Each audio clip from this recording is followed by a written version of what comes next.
Resah dengan maraknya peredaran narkoba, salah satu anggota DPRD Ogan Ilir melakukan instruksi saat sidang paripurna untuk menyoroti penangkapan yang hanya menyasar pengguna dan pengedar narkoba, tetapi juga para bandar besar yang dianggap sebagai akar permasalahan.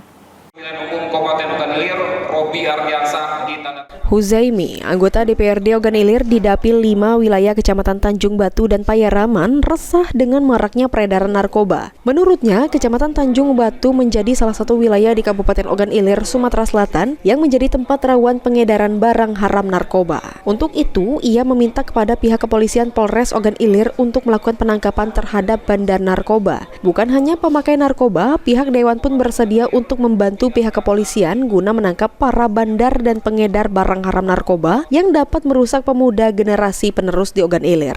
Pengguna atau pemakai narkoba ini.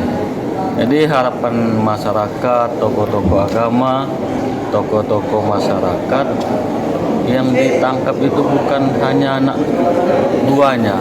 Harapannya bandarnya itu ditangkap. Nah, kita siap bekerjasama dengan kepolisian, dengan Polres Ogan Ilir untuk memberantas penggunaan narkoba khususnya di Kecamatan Tanjung Batu. Ahmad Romawi, PAL TV.